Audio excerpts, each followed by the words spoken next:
je vais essayer, évidemment, je ne vais pas conclure rien du tout, il n'y a pas de conclusion. Hein. Je vais dire...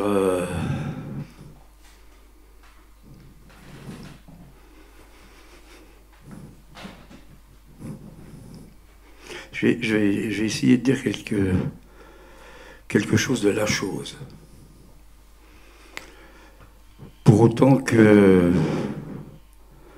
la réponse à cette introjection de la chose est le cri,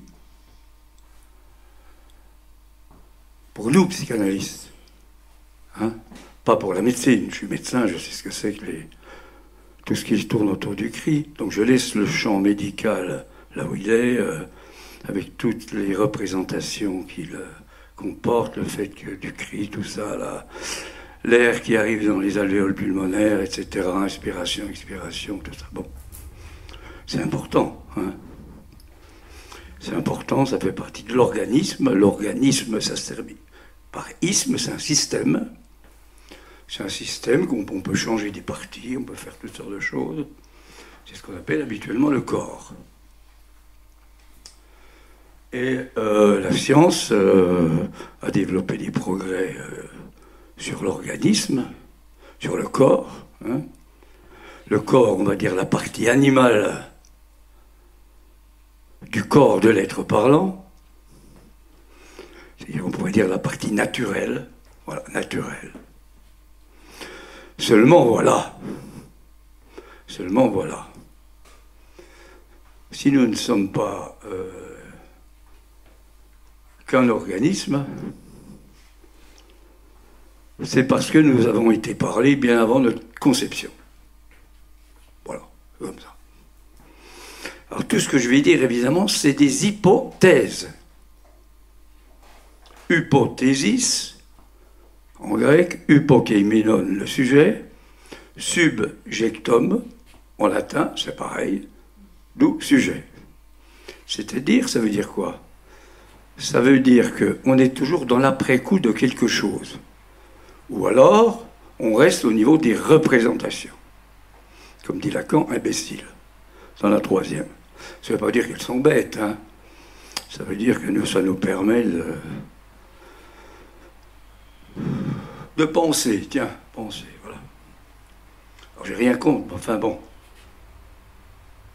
Je peux partir de là parce qu'un jour, il y a une vingtaine d'années, je fais référence à ça parce que ça ne se trouve pas dans les livres, j'ai été sonné, voilà, réveillé. Vous savez, le réel, comme un cauchemar, en entendant un cri. En fait, il y en avait plusieurs de cris dans le final de Don Giovanni. Hein. Le Borello, il y a Dona Elvire, il y a Don Giovanni, enfin bon, il y a beaucoup. Hein. Enfin, notamment un cri qui fait que, en sortant de l'opéra, eh ben, ça n'était plus comme avant. C'est un moment de passe. Hein. J'ai essayé de raconter ça un jour dans une institution. Ils n'ont rien compris, j'ai arrêté la passe, évidemment. Je suis bien des seuls à avoir arrêté le processus de la passe. Hein. Ils voulaient des souvenirs d'enfance. Si la passe, ça sert à parler des souvenirs d'enfance, je ne vois pas du tout l'intérêt. Bon. Et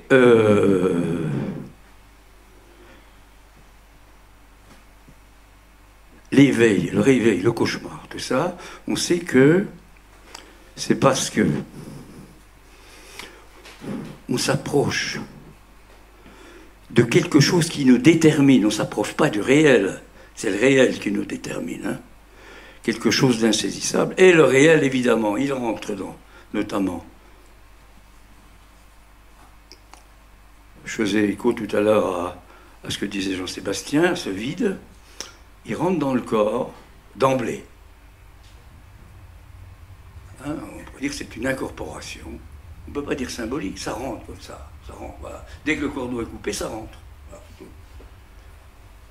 Et ce Dasdin, je ne vais pas, pour rentrer renvoyer à l'esquisse et au texte sur la Verneinung de Freud, notamment lu par Lacan, dès le séminaire de l'esquisse,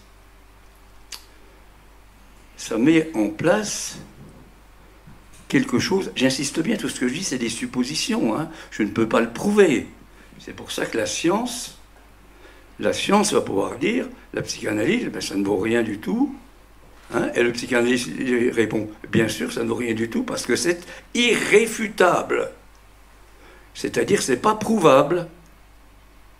Tout ce qui nous maintient là dans notre pratique, c'est pas du tout prouvable. Pourquoi? Parce que c'est variable chez chaque sujet. Il n'y a pas deux sujets identiques. Et j'en viens là, il n'y a pas deux objets, au sens de l'objet du plus de jouir, identiques selon la voie. Puisque je vais beaucoup parler de la voie. Enfin, je ne sais pas si je vais en parler, j'en sais rien, je ne sais pas comment ça va venir. Mais c'est différent. Enfin, ce que j'ai entendu finalement, ben, c'est quelque chose qui a à voir avec la jouissance d'un silence dans le cri de Don Juan. Alors que j'ai entendu du sonore. C'est ce que j'ai essayé de dire tout à l'heure peut-être maladroitement. Quand j'entendais le son de son instrument comme ça, eh bien moi j'ai entendu du silence. Et on n'entend du silence que quand on parle. Vous voyez, alors vous allez raconter ça aux savants. Hein. Et c'est ça l'interprétation, hein, la modulation de la voix, l'équivoque signifiante. Il y a le réel qui surgit et c'est un brin de silence. Le jazz, ou tout ce qu'il en est lors de la syncope, le rythme, tout ça, il y a un petit point de silence qui fait que ça redémarre autrement. Le rythme dont parlait Olivier, là, hein, je ne sais pas si les mères, quand elles massaient les enfants, elles chantaient, j'en sais rien, c'est bien possible. Mais ce qui joue, à mon avis, c'était sans doute le massage, mais ce qu'elle pouvait dire, si elle pouvait chanter. Si c'est ça, bon, enfin bon, ça suivrait un petit peu mon truc. Alors, avant ça, évidemment, j'avais fait une analyse, et il y a eu dans mon analyse une interprétation comme ça, hein, un trou comme ça, hein, la trouvaille, un trou entre deux signifiants. Bon. Seulement, c'est toujours dans l'après-coup que quelque chose fonctionne, vous savez, dans l'analyse. Pourquoi ça fonctionne dans l'après-coup? Alors, je reviens au cri. Tout simplement que ce cri, qu'il ait lieu ou qu'il n'ait pas lieu vraiment, c'est-à-dire qu'il soit mystique, on s'en fout. Ça peut peut-être être même le cri de la mer, à la limite. Qu'est-ce que ça peut faire? C'est pas le sonore qui compte. C'est qu'il y a quelque chose de particulier, on appelle ça un cri, évidemment. Il y a quelque chose de particulier qui fait entendre du silence. Le silence, ben de quoi? Eh bien de la jouissance. Voilà, la voilà. C'est-à-dire, il y aura à la fois, à partir de là, un corps à corps qui va se développer avec la mer, hein, bon, bien sûr. C'est-à-dire que le lardon là, qui arrive, hein, eh bien, il sait pas, évidemment, il ne sait pas grand-chose. Bon, il arrive avec ce symbolique, hein, grand S, là, hein, bon, avec le fait qu'il va continuer à entendre, parce qu'il ne sait pas tout ça, mais c'est pas le problème, il va continuer à entendre des signifiants qui sont les signifiants primordiaux, etc. Bon. Il va peut-être les retrouver un jour dans une analyse, plus ou moins, hein, d'autant plus qu'un signifiant, c'est pas ce que c'est. Hein. Ça représente un sujet pour un autre signifiant. Signifiant, ça peut être un mot, ça peut être une bibliothèque, ça peut être tout ce qu'on veut un signifiant. On n'est pas dans la linguistique, là. Hein. Bon. Donc, il y a donc des signifiants qui le représentent. Et puis, alors, il y a un mystère extraordinaire. Je vais le souligner parce qu'on ne l'a pas dit aujourd'hui, mais c'est sous-jacent. C'est qu'il y a une affinité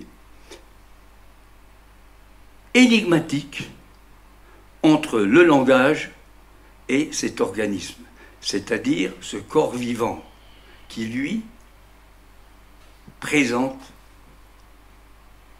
une jouissance que l'on peut voir chez le nouveau-né, ce qu'on va appeler le réel de la jouissance, une jouissance sous forme de palpitation, hein, sous forme de toutes sortes de choses, son corps bouge, etc. Bon. Et il y a donc cette rencontre entre les deux, et cette rencontre entre les deux, ce nouage primordial, va prendre consistance par l'apparition d'un imaginaire particulier, propre à chacun. Cet imaginaire propre à chacun, si vous avez le truc du neubroméen, là, et le blanc, là, oui. Je vais vous le montrer, hein. Il est hors symbolique.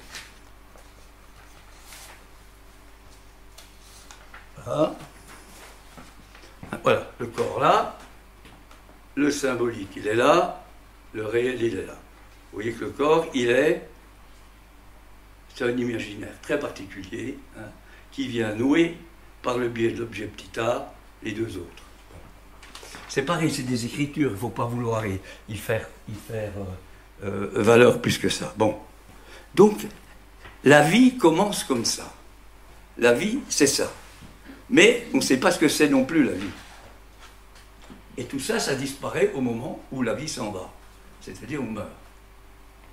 C'est-à-dire que la vie, c'est l'apparition de ce nouage où la jouissance de l'organisme est tamponnée, réduite, Lacan dit dans la troisième, civilisée, et ça va produire, à partir du symbolique et du corps qu'il a créé, ce corps-là dont je parle, ce n'est pas le corps génétique, c'est celui qu'on a, c'est pas celui qu'on est, c'est le corps qu'on a, hein, on l'a créé, et ce corps, alors ce qui est extraordinaire, justement, c'est que ce corps, on va en prendre la mesure que quand on en aura perdu quelque chose. C'est la définition de l'objet primordial perdu, etc. Il y a donc l'organisme, et puis il y a ça, ce corps-là particulier, cette trouvaille de l'être parlant, et tout ce qui va être ensuite mis en œuvre. C'est parce que quand je parle d'imaginaire, hein, c'est pas l'imaginaire du stade du miroir. Mais il n'y aurait pas le stade du miroir s'il n'y avait pas ça. Hein, c'est-à-dire que le stade du miroir, c'est-à-dire cette jubilation que l'enfant éprouve face à son image, hein, son image qui va devenir aussi bien tous ceux qu'il aime que tous ceux qu'il abhorre, hein, après, cette dépendance à son image ne peut avoir lieu, c'est bien sûr des hypothèses, j'insiste bien ce que je dis, parce que nous, psychanalystes, nous ne pouvons pas sortir du mot de la subjectivité. Subjectivité, ça veut dire hypothèse. Hein, mais on sait que c'est des hypothèses qui ont une valeur, et ce n'est pas des hypothèses que font les savants, où, par exemple, un certain X, un jour, a fait sur le boson une hypothèse, etc. Il en a calculé, mais tant qu'on n'a pas trouvé la façon de réaliser la particule, eh bien, ça ne pouvait pas exister pour la science. Pour nous, ça existe. Pourquoi? Parce qu'on parle. Ces hypothèses, elles sont liées au fait que nous sommes des êtres parlants, et c'est par le fait de parler, et j'ai rajouté de chanter, parce que dès qu'on parle, on chante. Hein, alors, différemment peut-être, on entre là-dedans. Donc ça démarre comme ça très tôt, le début, par l'échange avec la mère, ce nouage, et c'est cette structure, non, c'est pas une structure encore, c'est ce nouage originaire qui est ce qu'on appelle la langue maternelle originaire. La langue maternelle originaire, c'est pas la langue de la mère, c'est pas la langue que la mère parle, c'est ce que l'enfant va entendre et non pas écouter. Un psychanalyste, ça entend, ça n'écoute pas. S'il écoute, il est foutu parce qu'il est pris dans le sens. Il entend des trucs, comme dans la musique, il entend des trucs, et tout d'un coup, eh ben, il va transférer, puis à ce moment-là, il va l'ouvrir. C'est pour ça que je posais des questions de cet ordre-là à Jean-Sébastien quand je l'écoutais. Bon. Parce qu'évidemment, l'analyste, il transfère. Ah oui. Ben oui, c'est pas du contre-transfert. Hein. Bon. Mais voilà, bon. Donc il y a tout le discours de l'analysant, etc. Et à un moment, pof, l'analyse, il transfère. Et puis ça sort. Hein, bon. Donc, il y a quelque chose de cet ordre, de là, d'emblée, qui est cette affinité mystérieuse depuis toujours. C'est quelque chose de renversant, incompréhensible, irréfutable, improuvable, tout ce que vous voulez, entre le symbolique, chez l'être parlant, chez chacun d'entre nous, entre le symbolique et le réel de la jouissance du corps. On va dire le corps. Ça, c'est capital. C'est capital, tout est là. S'il n'y avait pas ça, eh ben, on ne serait pas du tout des humains. Voilà. Enfin, des humains, des parlants. Alors après, bon, il va se passer, je vais laisser là-dessus. Alors, comment ceci, ben déjà, j'ai déjà vous demander, parce que ce serait peut-être beaucoup mieux, si vous avez une ou deux questions, ce serait peut-être mieux de faire comme ça, par rapport à ce que je viens de dire. Sinon, je continue.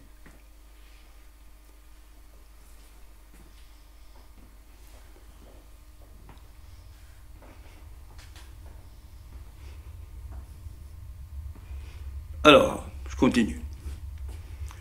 Cette affinité mystérieuse, singulière, entre le symbolique et le réel de la jouissance.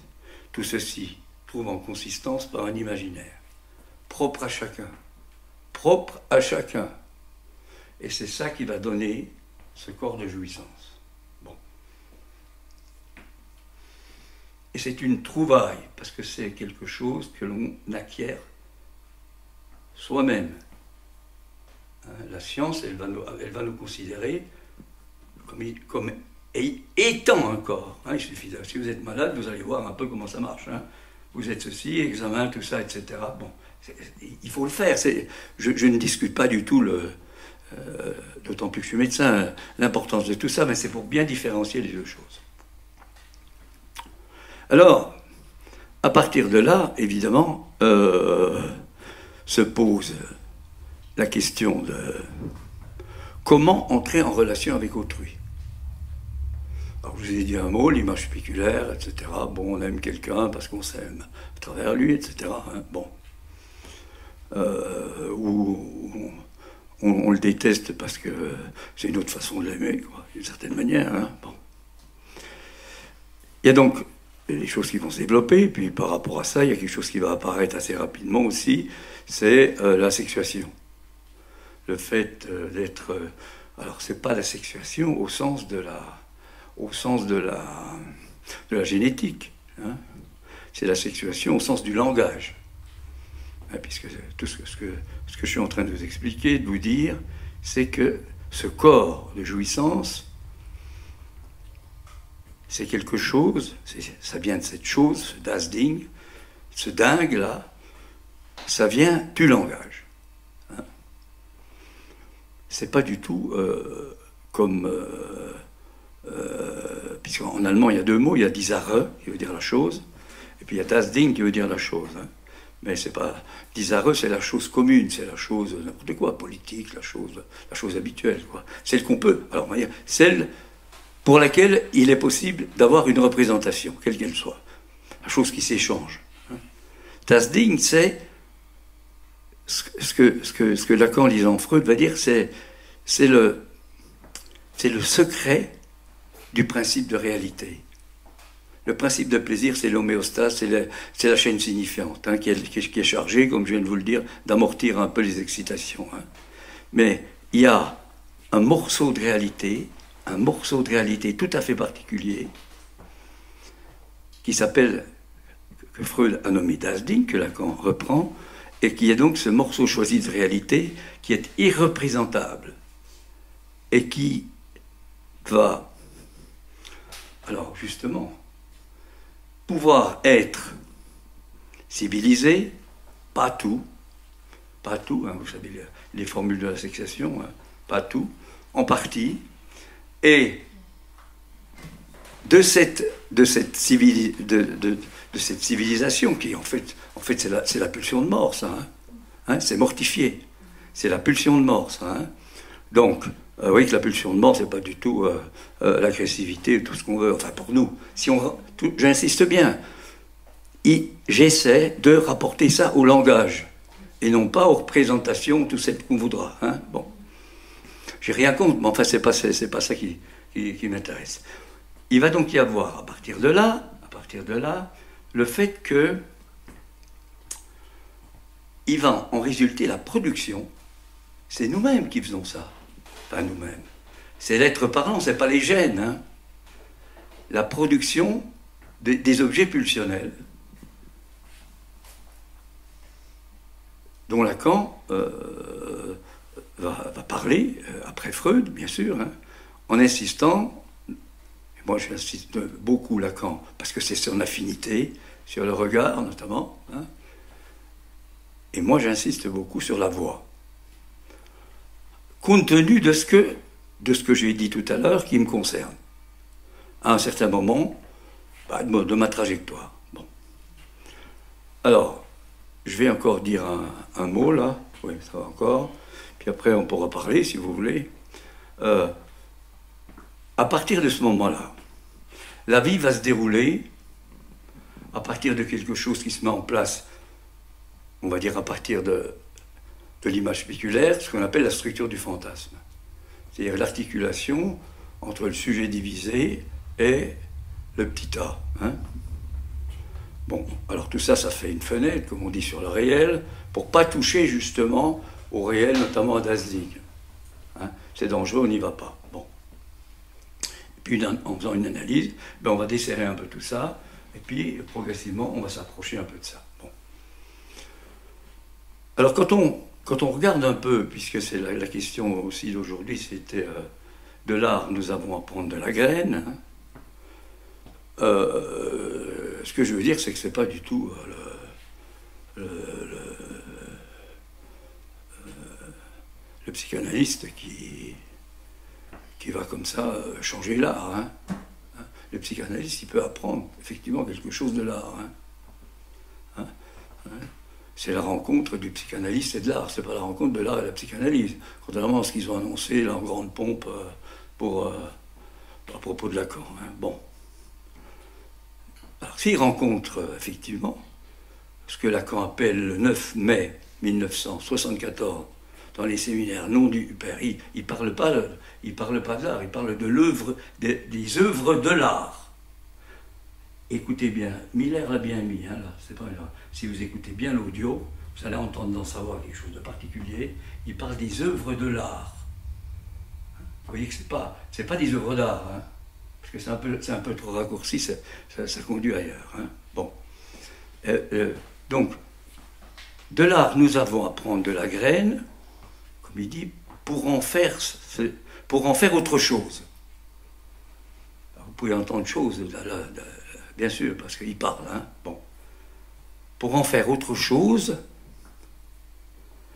et il ajoute, pour en faire ce tiers qui n'est pas encore classé.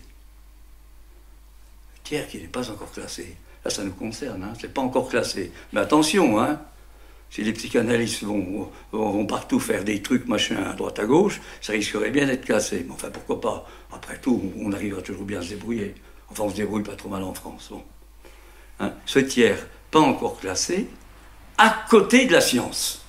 Donc tout ce que je vous ai raconté sur la science, là, on le met à côté, ça veut dire que ça a de la valeur, mais ça a une valeur qui est celle de la valeur scientifique. C'est-à-dire ce qu'on peut démontrer, ce qu'on peut voir, et ce qui fait que, selon les progrès de la science qui avancent, ça va changer. Alors que ce que je raconte, là, c'est-à-dire ce que j'essaie de dire, là, à savoir ce qui se passe tout au début là, de ce nuage originaire qui va mettre en place la rencontre de la mère. C'est pas de la mère, oui, je fais même un truc. La voix maternelle, c'est ça, et le verbe s'est fait chair. Bon, la voix maternelle, et quoi? Elle babille. C'est-à-dire que l'enfant, il entend. Il entend, ça commence comme ça. Alors, bien sûr, il voit, il regarde partout, etc. Bon, hein. Ce qui fait dire que, contrairement à ce que dit Freud, le point de départ, c'est pas le point, c'est pas le Lust-Ich, mais le Real-Ich, hein, c'est-à-dire le réel, hein, le Real-Ich, hein, quelque chose comme ça. Donc il entend, et il va entendre, effectivement. Nous tous, on est passés par là. Évidemment, on n'a aucun souvenir, donc on ne peut pas le prouver, on peut dire que c'est pas vrai. Hein. Il va entendre le fait que, dans ce que, vers la fin de l'enseignement, Lacan parle de la crachose. Dans ce que lui crache la mère, il peut aussi cracher, c'est-à-dire couvrir quelque chose par des sons. C'est-à-dire qu'il entend, en fait, ce qu'il entend, c'est les coupures. Il n'entend pas les mots, il entend les coupures, et la mère, évidemment, elle va en rajouter du côté de la signification. C'est-à-dire, pour revenir à ce que je disais tout à l'heure au corps, il entend ce qu'il en est du corps de jouissance qui est perdu pour toujours. C'est-à-dire que ce cri mythique ou pas mythique qui a été prononcé et qui a provoqué de la jouissance, hein, en plus du sonore qu'il a entendu et que la mère a entendu, il y a les deux choses, eh bien ce cri mythique, il ne le retrouvera jamais. Et donc il sera toujours en quête de le rechercher. C'est ça qui se passe à l'opéra. On va passer son temps à essayer de courir après ça et de le chercher. C'est ce que je fais tous les soirs en chantant 1 heure des arias, de ténor, etc. Alors pourquoi? Parce que, même si je le sais consciemment, hein, même si j'imagine Jean-Sébastien le sait consciemment, même si Olivier écoute du jazz, etc., même si on le sait consciemment, il y a quelque chose qui est plus fort en nous. Il y a quelque chose qui nous pousse en direction de ça. Bon. Le drame, c'est évidemment si on s'identifie à cet objet qui est perdu. Là, c'est autre chose. Et donc, ce qui s'entend, ce qu'on entend, c'est quelque chose qui est cette coupure, et on en vient aux modalités, aux modulations de la voix, qui jouent dans l'équivoque signifiante, cette coupure entre tout d'un coup ce qui peut survenir et qui fait qu'effectivement, je reprends l'exemple habituel, hein, les noms du père, hein, et les noms du père. Alors il y a un truc, j'ai beaucoup parlé avec Patrick Vallas, beaucoup parlé d'une part comme ça en public, beaucoup parlé en privé. Ça c'était notre truc, de temps en temps on se téléphonait. Jamais on a dit grand chose là-dessus en privé. Sauf qu'il a dit une fois un truc, il me dit, il semble ce que dit Charmoy, il y a quelque chose là quand même.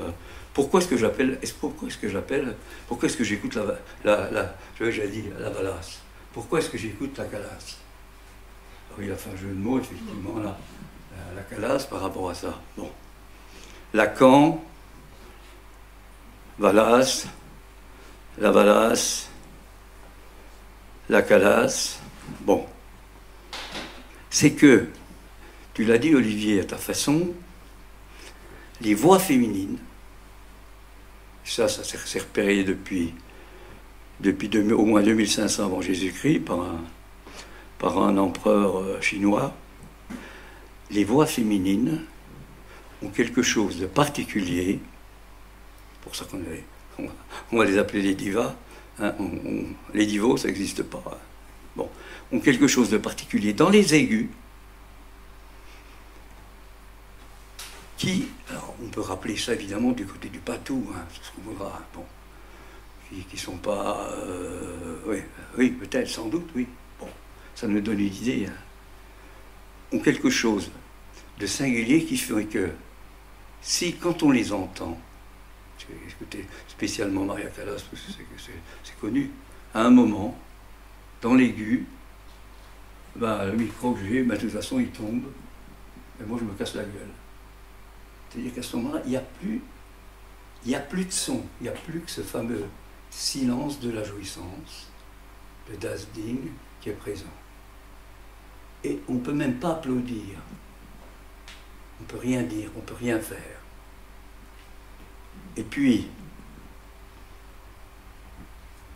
quand ça vous arrive, si ça vous arrive, quand ça vous arrive, il y a quelque chose qui fait que, comme je l'évoquais tout à l'heure, vous ne pouvez rien en dire.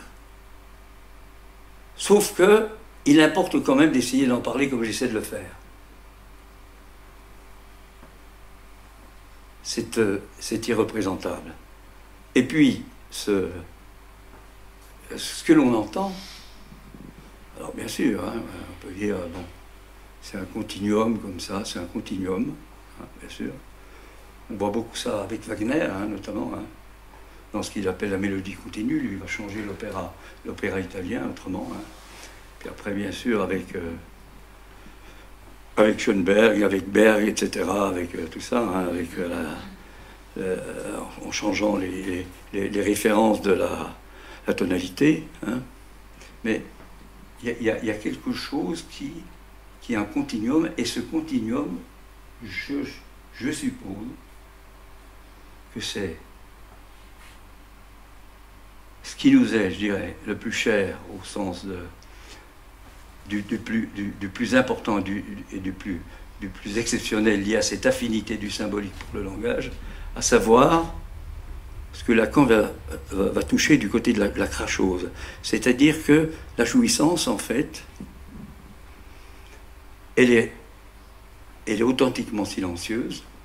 Ça ne veut pas dire que si on entend, on ne jouit pas. Hein, faut pas. La jouissance phallique, notamment. Hein. Bon, on entend des sons. Hein. Elle est authentiquement silencieuse. Il y en a un qui a parlé ça, je crois que c'est Mallarmé. Enfin, c'est un poète comme ça. Oui, enfin, c'est Mallarmé, je crois qu'il parle de la mélodie silencieuse. Bon. Elle est continue, elle est silencieuse, et elle peut être soutenue, parce qu'elle est pelotonnée, comme le dit Lacan dans le séminaire en 65, là, hein, le cri fait le gouffre ou le silence se rue. Hein. Il dit là, sur le tableau, on est déjà dans l'après-coup, là. On ne sait pas ce qui s'est passé avant. Oui, nous, psychanalystes, il faut qu'on se rompe au fait qu'on est toujours dans l'après-coup de quelque chose. Donc dès qu'on se met à penser, si on pense comme un penseur, on n'est pas dans l'après-coup. On est dans la représentation. Bon. Donc il y a ce quelque chose, ce continuum, ce continu, qui, effectivement, que le chanteur d'opéra essaie de faire vibrer à sa façon. En sachant que lorsqu'il ne chante plus, eh bien, ce continu, il apparaît dans le silence. Le silence, il apparaît quand ça s'arrête. Il apparaît quand la musique s'arrête. Quand la musique de Mozart ou ta musique à toi s'arrête, j'ai entendu tout à l'heure, il y a eu 3 secondes de silence. Et alors toi, tu dis, il faut en plus que moi je me le mette au début, parce que j'en ai besoin.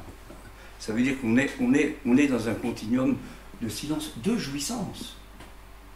C'est pas un silence, hein, ici, Lacan cite Plaute, hein, tacete, hein, et non silete, ou silete et non tacete, c'est-à-dire se taire n'est pas être silencieux. Hein, et il rajoute adque animum ad vestite. C'est ce qui veut dire, mais faites attention, c'est pas pareil.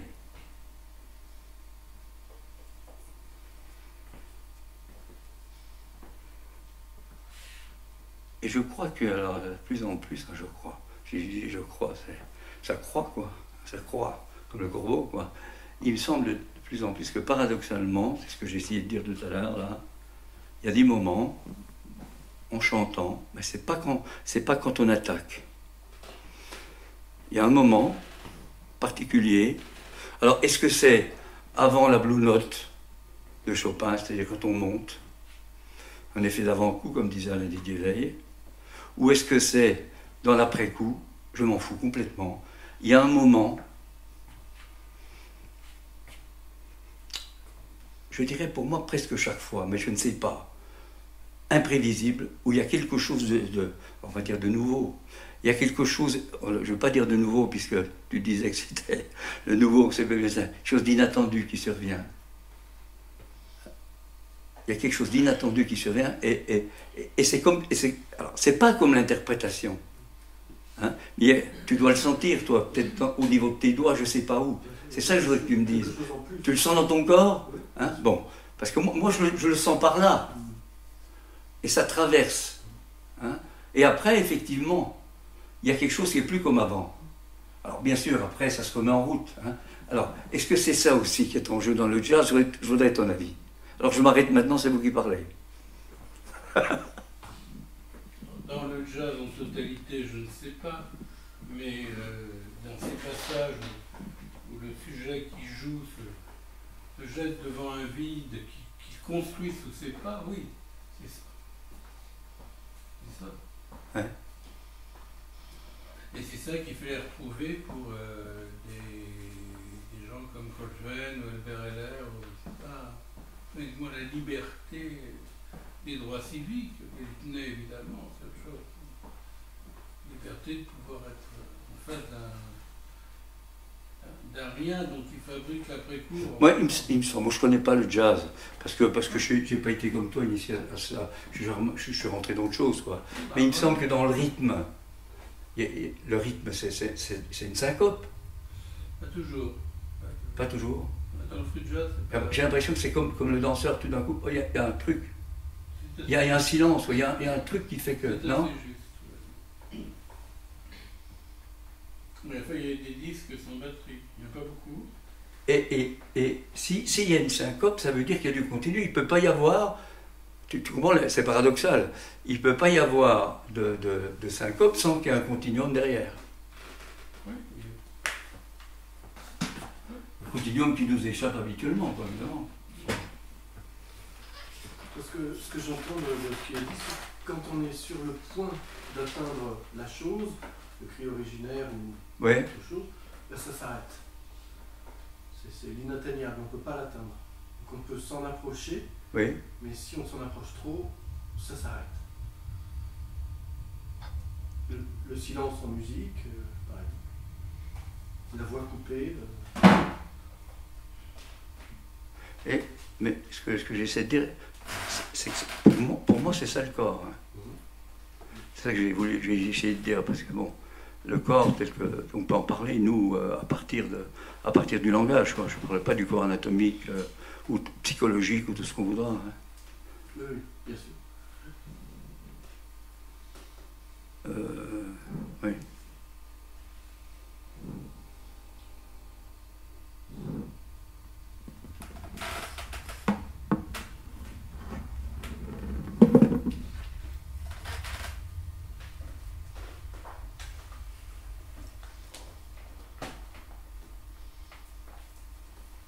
Parce que ce que j'ai décrit, évidemment, ce que j'ai décrit dans ce corps à corps avec la mer, hein, qui est un effet du langage, hein, vous avez bien compris, j'insiste bien, parce que moi je savais des trucs comme ça, mais on sait, mais on sait, on connaît, on ne sait pas, on sait, mais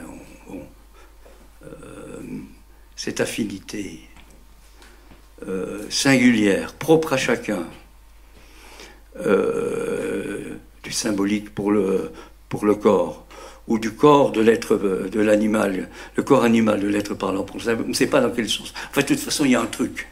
Il y a un truc qui fait qu'il y a, même chez le psychotique, malheureusement chez le psychotique, ça va être plus compliqué. Bon, on ne va pas rentrer là-dedans. On n'a pas le temps, je pense, d'en dire. Puis bon, j'ai pas assez d'expérience pour en parler. Mais cette chose-là,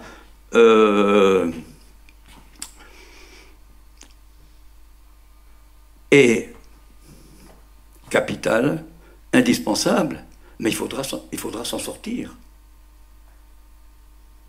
Il faut s'en sortir. Hein? On pourrait dire, là, quand on le dit à un moment, là, quand il dit qu'il n'y a pas de rapport sexuel, là il y a un rapport sexuel, il le dit bien, sauf entre les générations voisines. Là il y a un rapport sexuel, hein, au sens... mais il faut en sortir. Parce que si on ne peut pas en sortir, ça va. On va pas pouvoir assumer la suite. de ce qu'il en est. Et finalement, il le dit à sa façon, l'inceste pour nous c'est ça. C'est pas quelque chose de factuel. C'est qu'il faut passer par là. C'est universel. C'est pas du tout dit comme tel. Hein. C'est universel, mais au sens où c'est pour nous, c'est valable c'est pour tout le monde. Non, mais on va en sortir. Et ce qui va faire en sortir, paradoxalement, c'est que progressivement, il y a quelque chose qui va enfin, c'est ce qui me semble, qui va passer par ce silence de la voix. Il y a quelque chose qui va passer. Je ne sais pas comment. Alors, si vous prenez, par exemple, j'ai illustré ça par un opéra, le dernier opéra de Wagner, qui s'appelle Parsifal. Bon, la mise en scène, c'est simple, hein. Bon, c'est un truc particulier, il y a une confrérie, du Graal, tout ça, ils se réunissent, tout ça, bon, ils font un rituel régulier, hein, bon, bon. Il y a une femme qui est là pour un peu, comment dire ça, pour un peu compliquer les choses, bon, Kundry, elle s'appelle. Et puis il y en a un qui débarque là comme ça, qui ne connaît pas, bon, et puis qui va refuser les avances de cette femme. Alors il y en a déjà un qui a accepté, hein, et il y en a un qui va refuser. Et celui qui va refuser, parce que celui qui a accepté, évidemment, il va être marqué, on pourrait dire que c'est comme la livre de chair, il va être marqué dans son corps, en particulier, par une cicatrice, et il y en a un qui ne va pas accepter. Hein. Et au deuxième acte, Kundry change de statut. De diablesse qu'elle était au début, de sorcière qu'elle était au début, elle devient maternelle. Et à ce moment-là, un des acteurs peut accepter d'être séduite par elle. Et à ce moment-là, ça remet en cause tout ce qui se passe au niveau de la confrérie du Graal. Alors l'histoire, c'est toujours pareil, hein, il y a toujours des trucs comme ça, etc. Mais ce qui est important, c'est qu'il y a des moments où Kundry est le silence elle-même. Et elle sort du silence par un cri, uniquement. C'est comme si, il le dit Wagner. C'est pour ça que c'est si compliqué d'écouter Wagner, parce qu'il faut accepter d'être ensorcelé d'une certaine manière. Wagner, il dit, moi la musique, bon bien sûr je la fais, les paroles je les fais aussi, mais je ne fais pas de la musique pour chanter les paroles, je pars de la musique qu'il y a dans les mots pour faire de la musique qui va avec la musique qu'il y a dans les mots. Il appelle ça la mélodie continue. Et donc, ça va amener effectivement à Schoenberg et tout ça, après. Donc c'est quelque chose qui a changé. Et l'opéra en général, ça part toujours comme ça. L'opéra en général, mais comme le théâtre, c'est toujours, il y a un rapport sexuel, il faut absolument qu'on soit ensemble. Bon. Et puis il y a toutes les déchirures qui existent, qui reviennent. Bon, c'est pas facile hein, ce que je vous raconte.